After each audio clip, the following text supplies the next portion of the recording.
Thank you, Mr. Chairman. Gentlemen, thank you for being here today. General Dunford, you mentioned the A-29 mission. I'm proud to tell you that that's Moody Air Force Base in Valdosta, Georgia, in my district. We're happy to have that mission there. Hope you will continue to expand it, and I know that that mission is being utilized for other countries as well as Afghanistan. So thank you for your support of that and mentioning it. You've talked briefly about this with General Kaufman and Whitman and some others, but on page 3 of your testimony, you talk about the decisive point and moving or the new approach that will have our most senior, capable, and operational experienced leaders advising at the decisive point in Afghan operations. Can you speak to, can you give any specific examples of where that has made the difference? Absolutely, Congressman. When we went through the failure analysis, the one thing that we identified was Afghan units that had coalition or U.S. advisors almost invariably were successful. So we've had, we call it persistent embedded, meaning they live and eat and they fight with the Afghan forces in support while they're fighting. And that's what the case was with Special Operations Forces. So that has worked very well. We have not had a commensurate effort with Afghan conventional forces.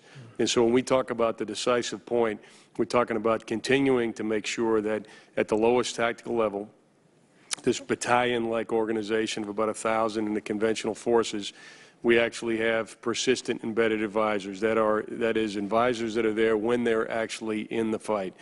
And it's worked with special operations. It's worked in our previous experience before we drew down the force before 2014, when we had a fairly robust advisory effort with Afghan forces, and I was in Afghanistan during that period of time.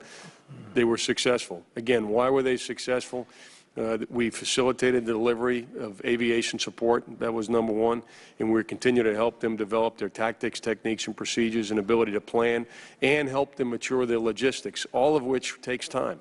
And so they're more improved than they were in 2014, but I think they still need advisors at that level when they're in the fight. So I think we do have a pretty good body of evidence that indicates this will make a difference.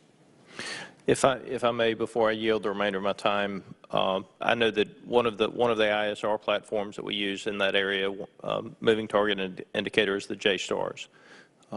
Up to and until a few weeks ago, I would say I was proud to support the Air Force in the recapitalization of that program. I continue to believe that we need to recapitalize that program. I have concerns about the Air Force's commitment to that mission at this stage. I look forward to working with both of you to make sure that we maintain the capabilities that that the JSTARS platform gives us, and I hope that the two of you can support the continued recapitalization of that program. And with that, Mr. Chairman, I'll yield the remainder of my time. Gentlemen, I have a tremendous amount of respect for both of you. Thank you for your service.